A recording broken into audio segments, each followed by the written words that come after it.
भारत माता की, भारत माता की।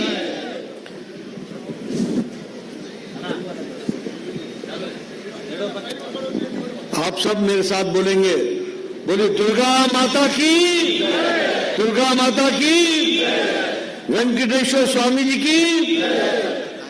आज के कार्यक्रम में मेरे साथ उपस्थित हमारे यहाँ के उम्मीदवार श्री पीएम राजू गारू जी, हमारे जे संगप्पा जी और हमारे नरेंद्र रेड्डी गारू जो जिला के अध्यक्ष हैं, श्री गुरुवा रेड्डी गारू और हमारे प्रभु चारण गारू जी जो एमएलए हैं और सम्मानित मंच और इतनी बड़ी संख्या में एकत्र आए देवियों और सज्जनों, मेरे युवा साथी और मीडिया के मेरे साथी, प्रिंट मीडिया और इलेक्ट्रॉनिक मीडिया के मेरे साथी, सबसे पहले तो आज मुझे यहां इस चुनावी सभा में अपने पीएम राजू के गारू के लिए और जे संगप्पा गारू जी के लिए आप सब लोगों का आशीर्वाद मांगने, समर्थन मांगने के लिए मैं आया हूं। मुझे पूरा विश्वास है कि आप सब लोग, दोनों ही हमारे कैंडिडेट्स को आप अपना समर्थन देंगे और इनको आप चुनाव जिताएंगे। हिंदी समझ में आता है? पीछे से बताएं, हिंदी समझ में आता है? मित्रों, मैं चुनाव की बेला में आप सब लोगों से कमल के निशान पर आप अपना बहुमूल्य वोट डालें, इस निवेदन के लिए मैं आया हूं। यह निवेदन सिर्फ पीएम राजू जी को और संगप्पा जी को विधायक बनाने का नहीं है। विधायक तो आपने बनाना तय कर लिया है, लेकिन इनके माध्यम से तेलंगाना की तस्वीर और तकदीर बदले, इसके लिए आपको काम करना है। अब जब मैं तेलंगाना की तस्वीर और तकदीर की बात करता हूं तो मैं आपके सामने बताना चाहता हूं, तेलंगाना की लड़ाई लाखों लोगों ने लड़ी। तेलंगाना की लड़ाई लड़ने के लिए हजारों लोगों ने जान दी। तेलंगाना की लड़ाई के लिए लाखों लोगों पर पुलिस की बर्बरता हुई, तब जाकर के तेलंगाना राज्य बना। लेकिन यह तेलंगाना राज्य जिसे केसीआर ने 10 साल के अंदर ग्रहण लगा दिया, आज तेलंगाना विकास करने के बजाय, आगे बढ़ने के बजाय ये पीछे जाने लगा और तेलंगाना में परिवारवाद को पनपाने का काम किसी ने किया तो बीआरएस के नाम पर केसीआर के परिवार ने किया। ये हमको ध्यान में रखना है। आप बताइए, आज बीआरएस एक परिवार की पार्टी रह गई कि नहीं रह गई? बताइए, एक परिवार की पार्टी है कि नहीं है? केसीआर, केटीआर, कविता, बेटा, दामाद, सब परिवार के लोग। और बताइए, केसीआर ने परिवार के साथ साथ भ्रष्टाचार किया कि नहीं किया? बोलिए, भ्रष्टाचार हुआ कि नहीं हुआ? करप्शन हुआ कि नहीं हुआ? तुष्टीकरण हुआ कि नहीं हुआ? कुशासन हुआ कि नहीं हुआ? केसीआर की सरकार में तेलंगाना में भ्रष्टाचार भी हुआ, कुशासन भी हुआ और कुशासन के साथ साथ तुष्टीकरण भी हुआ। अब मैं अगर तुष्टीकरण की बात बोलूं तो क्या यह सच्चाई नहीं है कि संविधान को ताक पर रखकर कॉन्स्टिट्यूशन के खिलाफ धर्म के नाम पर रिजर्वेशन देने का काम किया कि नहीं किया केसीआर ने? यहां पर 4% मुस्लिम आरक्षण किया कि नहीं किया? और 12% का प्रस्ताव न लाए कि नहीं लाए? मैं आपको बताना चाहता हूं, हमारी सरकार आप बनाओगे, हम धर्म के नाम पर रिजर्वेशन समाप्त करेंगे और वह रिजर्वेशन ओबीसी को, एससी को और एसटी को उनको न्याय के साथ पहुंचाएंगे। ये हम आपको बताना चाहते हैं। आज उर्दू को दूसरी भाषा कर दिया। बीआरएस बोलते हैं। बीआरएस का मतलब क्या होता है? भ्रष्टाचारी राक्षसुला समिति। ये बीआरएस है, भ्रष्टाचारी राक्षसुला समिति। ये लोगों के हकों को खाने वाली है। आप बताइए, केसीआर ने धरनी पोर्टल में भ्रष्टाचार किया है कि नहीं किया है? किया है कि नहीं? गरीबों की जमीन लूटने का काम धरनी पोर्टल कर रही है कि नहीं कर रही है? आप इन दोनों को चुनाव जिताओ, हमारी सरकार बनाओ। ये जो गरीबों की जमीन हड़पने का काम केसीआर ने लिया है, हम इसको वापस भी करेंगे और इसको हम समाप्त करेंगे, और जो इसमें गड़बड़ होगा उसको हम जेल के पीछे भी डालेंगे। ये भी हम आपको बताना चाहते हैं। मित्रों, आपके ध्यान में है ना कालेश्वरम। ये कालेश्वरम प्रोजेक्ट केसीआर का एटीएम है। एटीएम, जब पैसा चाहिए कार्ड डालो और भ्रष्टाचार का पैसा निकाल लो। 38,000 करोड़ रुपए का प्रोजेक्ट था, 38,000 करोड़। आज ये प्रोजेक्ट 1,20,000 करोड़ का हो गया, फिर भी पेट नहीं भरता। और आप बताओ, ये कालेश्वरम प्रोजेक्ट में ये ब्रिज धंस गया कि नहीं धंस गया? भ्रष्टाचार हुआ कि नहीं हुआ? मित्रों, हम इसकी इंक्वायरी करवाएंगे और जो भी इसमें दोषी होगा उसको जेल के पीछे डालेंगे। ये हमको ध्यान में रखना है। इसलिए जरूरी है कि पीएम राजू को जिताओ और संगप्पा जी को जिताओ। इसकी हमको चिंता करनी पड़ेगी। आपको मालूम है मियापुर का लैंड स्कैम लगभग 692 एकड़ की सरकारी जमीन को हस्तांतरित करके, गलत तरीके से हस्तांतरित करके उसमें भ्रष्टाचार हुआ है। और लगभग इसी के साथ साथ आउटर रिंग रोड जो हैदराबाद में बना ना, आउटर रिंग रोड, इसमें 1,000 करोड़ रुपए का किकबैक लिया गया, 1,000 करोड़ रुपीस का। बोलो, ऐसे लोगों को जेल के अंदर डालना है कि नहीं डालना है? डालना है कि डालना है? बताओ। अगर डालना है तो इनको चुनाव जिताना है, इसकी हमको चिंता करनी पड़ेगी। मित्रों, दलित बंधु अभी चर्चा कर रहे थे, हमारे पीएम राजू साहब दलित बंधु की चर्चा कर रहे थे। मैं पूछता हूं, किसी दलित बंधु को फायदा मिला क्या? मिला किसी को? मिला किसी को फायदा? कोई दलित बंधु को मिला फायदा?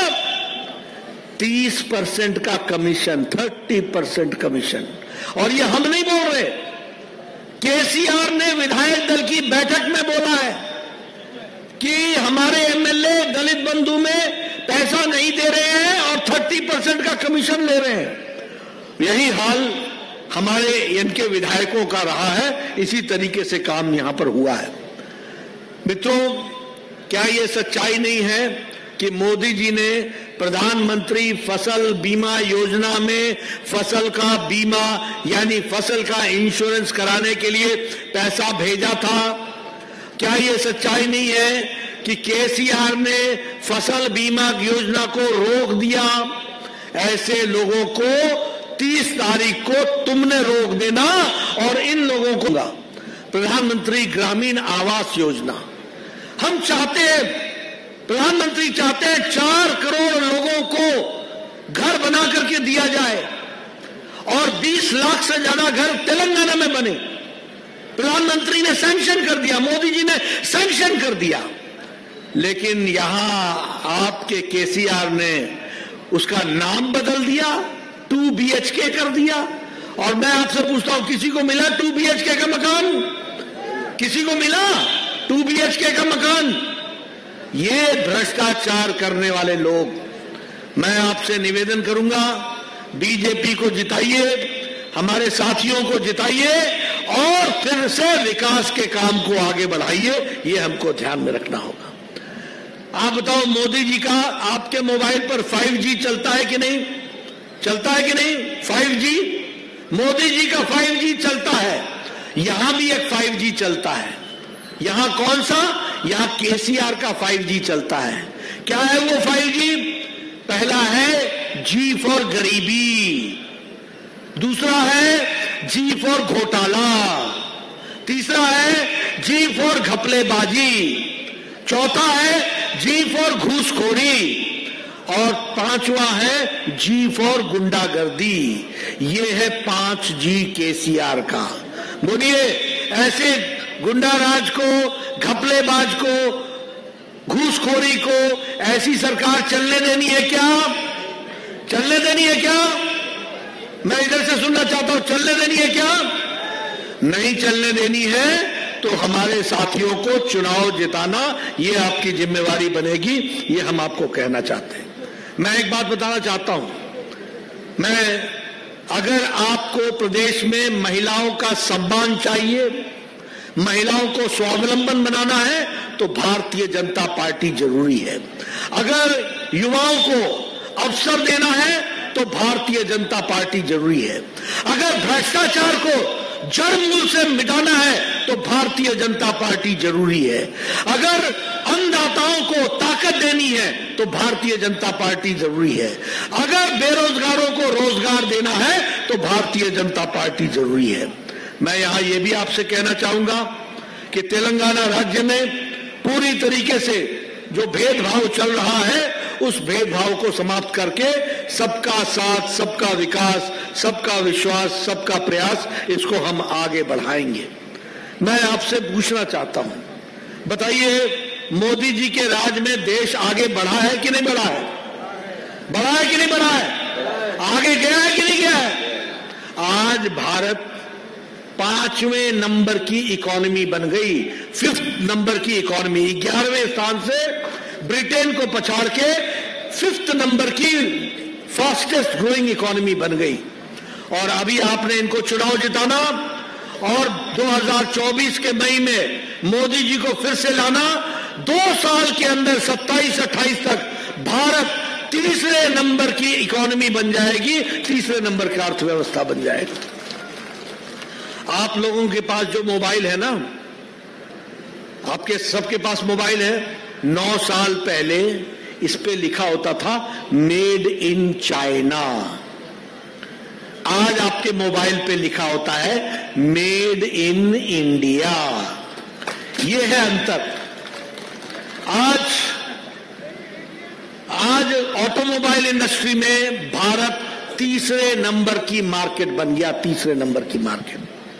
आज इस्पात में, स्टील में भारत, मैन्युफैक्चरिंग में 2रे नंबर का भारत बन गया है। मेडिसिन में, दवाई में भारत 138% हमारा एक्सपोर्ट बढ़ा है। हम दुनिया की डिस्पेंसरी बने हैं, यानी दुनिया को आज भारत सबसे सस्ती और सबसे इफेक्टिव दवाई अगर भेज रहा है तो भारत भेज रहा है, यह भी हमको ध्यान में रखना है। पेट्रोकेमिकल्स में हम 108% एक्सपोर्ट हमारा बढ़ा है। एक नई विकास की कहानी लिखी जा रही है। और आप चाहते हैं कि नहीं चाहते हैं कि तेलंगाना भी ऐसे ही विकास करे? आप चाहते हैं ना कि तेलंगाना विकास करे? अगर आप चाहते हैं तो आपको भारतीय जनता पार्टी को आगे बढ़ाना पड़ेगा, उसकी हमको चिंता करनी पड़ेगी। मित्रों, आज प्रधानमंत्री गरीब कल्याण अन्न योजना में 80 करोड़ की जनता को, और 80 करोड़ की जनता को उसमें 5 किलो गेहूं और 5 किलो चावल और 1 किलो दाल देकर के भारत में भुखमरी को जड़ मूल से समाप्त किया है।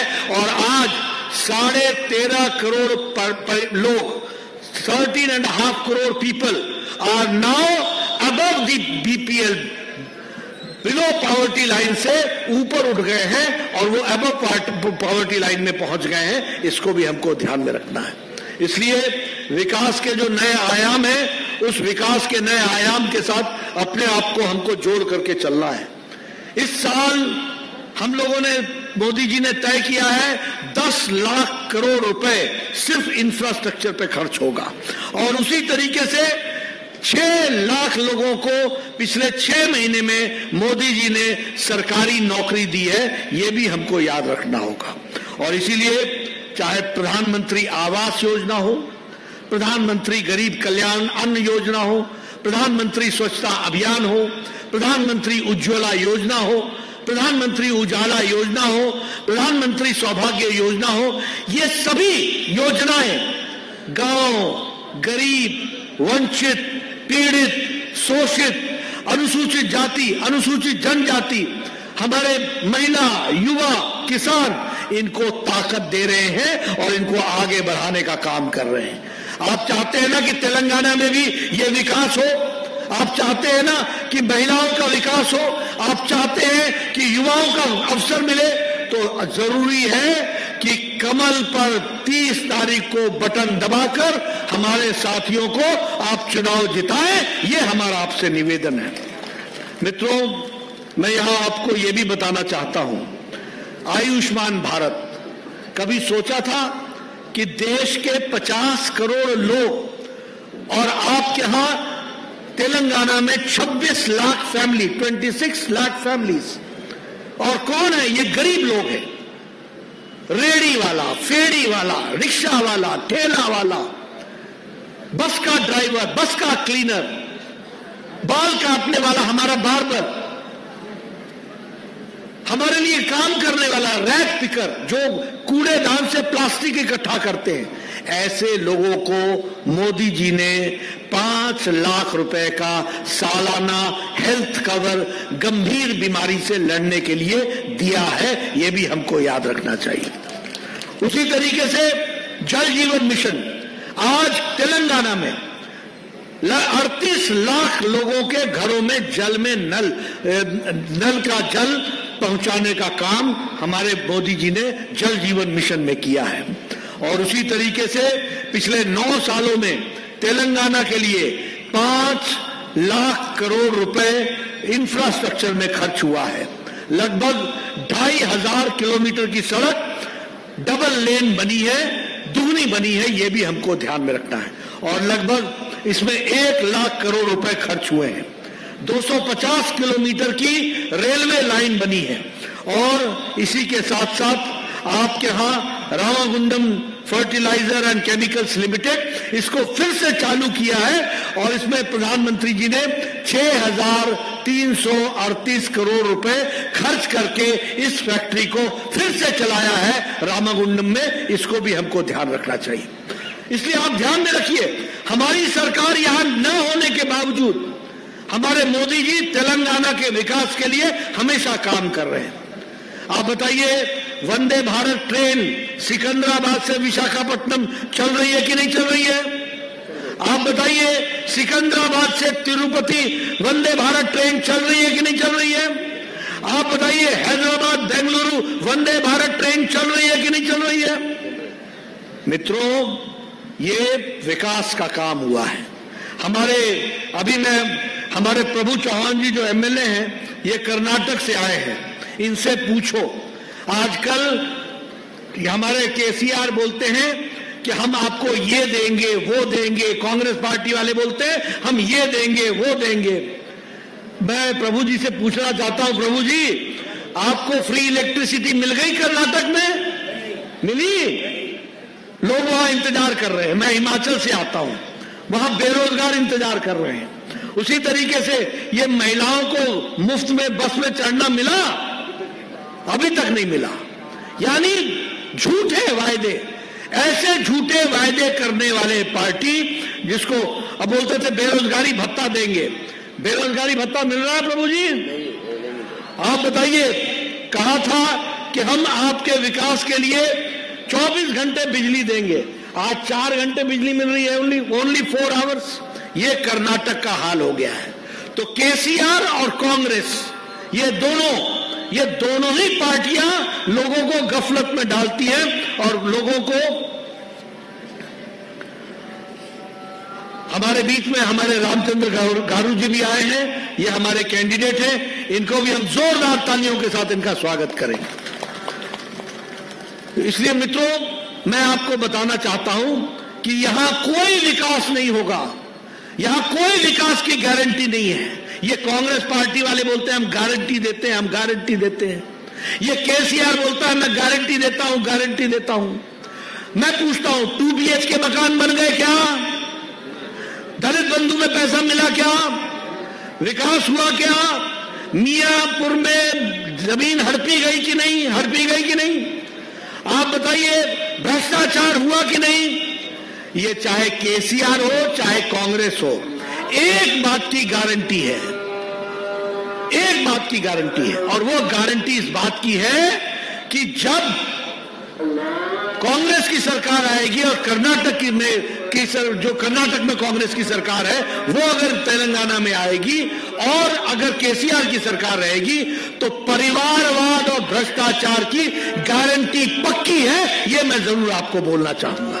मित्रों, मैं यहां यह भी आपको बताना चाहता हूं कि हम लोगों ने तय किया है कि हम भारतीय जनता पार्टी के नेतृत्व में तेलंगाना को आगे बढ़ाएंगे, और इसके लिए हम लोगों ने तय किया है हमारे घोषणा पत्र में कि हम 17 सितंबर को हैदराबाद लिबरेशन डे के तरीके से मनाएंगे, इसकी हम चिंता करेंगे। उसी तरीके से ये रजाकार हॉरर रिमेम्बरेंस डे, ये भी हम 27 अगस्त को मनाएंगे। इसके साथ साथ भ्रष्टाचार में 0 टॉलरेंस रखेंगे और सुप्रीम कोर्ट का रिटायर्ड जज को बैठाकर हम इंक्वायरी कराएंगे। जहां जहां भ्रष्टाचार हुआ है उन दोषियों को हम जेल में डालेंगे, ये भी हम काम करेंगे। हम बैकवर्ड कम्युनिटी का चीफ मिनिस्टर बनाएंगे और सबका साथ, सबका विकास, सबका विश्वास, इस मंत्र को लेकर सबको साथ लेकर के चलेंगे।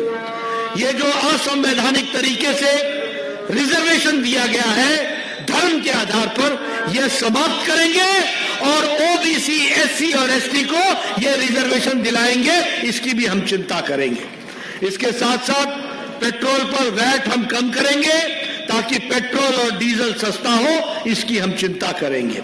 और इसके साथ साथ हम जो मोदी सरकार फर्टिलाइजर पर 18,000 रुपए का प्रति एकड़ सब्सिडी देती है, उसके ऊपर हम 2,500 रुपए का इनपुट प्रदान करेंगे मार्जिनल फार्मर्स को। उसी तरीके से हल्दी बोर्ड तो बना दिया गया है, अब हल्दी बोर्ड के साथ साथ हल्दी के प्राइस फिक्सेशन के लिए हम काम करेंगे और साथ में हल्दी के प्रोसेसिंग का प्लांट भी लगाएंगे और हल्दी का मार्केट इंटरवेंशन स्कीम भी बनाएंगे। और इसके साथ साथ प्रधानमंत्री फसल बीमा योजना को फिर से हम लागू करेंगे ताकि किसानों को वो इसका फायदा मिल सके। हम एक वायदा और करते हैं, हमारी बहनें बैठी हैं, कि भारतीय जनता पार्टी साल में हर घर को जो मार्जिनल हैं, जो कमजोर वर्ग से हैं, उनको 4 गैस का सिलेंडर मुफ्त में देंगे, इसकी भी हम व्यवस्था करेंगे। और इसके साथ साथ हमारा एक कार्यक्रम होगा आधा बिड्डा, जिसमें हम जब भी कोई गरीब परिवार की बच्ची पैदा होगी, कन्या पैदा होगी, तो उसके लिए 2 लाख रुपए का हम बॉन्ड भरेंगे और जब बच्ची 21 साल की हो जाएगी तो वो बॉन्ड मैच्योर होकर के उसको 2 लाख रुपए अदा होगा, इसकी हम चिंता करेंगे। स्नातक डिग्री तक पढ़ने वाली बच्चियों को हम फ्री लैपटॉप देंगे, इसकी भी हम व्यवस्था करेंगे। और इसके साथ साथ सेल्फ हेल्प ग्रुप को हम 1% पर नॉमिनल रेट पर हम लोन देंगे ताकि वो अपना काम कर सकें। 6 महीने के अंदर तेलंगाना पब्लिक सर्विस कमीशन में ए और बी ग्रुप का हम परीक्षा करा के ट्रांसपेरेंट तरीके से बिल्कुल उसको हम करेंगे और हम नौकरियां लगाएंगे, इस बात की हम चिंता करेंगे। उसी तरीके से छोटे किसानों के लिए दूध देने वाली गाय, इसके भी हम व्यवस्था करेंगे ताकि उनको इसके लिए वो मिल सके। और सार्वजनिक अस्पतालों में और प्राइवेट हॉस्पिटल्स में जो आयुष्मान भारत से जुड़ेगा, उसको अभी तक प्रधानमंत्री जी 5 लाख रुपए साल का हेल्थ कवर देते थे, अब हम 10 लाख रुपए का हेल्थ कवर देंगे, इसकी भी हम व्यवस्था करेंगे। मित्रों, इसके साथ साथ प्रधानमंत्री गरीब आवास योजना जो है, जो गरीब लोग हैं जिनके पास जमीन नहीं है, उनको हम आवास बनाने के लिए पैसे भी देंगे और पैसे के साथ साथ हम उनको जमीन का पट्टा भी देंगे ताकि वो अपना मकान बना सके। इसलिए विकास के दृष्टि से तेलंगाना आगे बढ़े, ये भारतीय जनता पार्टी की इच्छा है और भारतीय जनता पार्टी इस काम में जुटी है। मैं आप सबसे फिर से निवेदन करने आया हूं, बताइए बीजेपी को चुनाव जिताएंगे ना? मैं पीछे से सुनना चाहता हूं, जिताएंगे ना? कमल पर मोहर लगाएंगे ना? बीजेपी की सरकार बनाएंगे ना? महिलाओं के विकास में अपना योगदान करेंगे ना? युवाओं को अवसर देंगे ना? भ्रष्टाचार जड़मूल से मिटाएंगे ना? और तेलंगाना को आगे बढ़ाएंगे ना? अब ये सब करना है तो इन तीनों को जिताएंगे ना? बहुत बहुत धन्यवाद। जय भारत, जय तेलंगाना।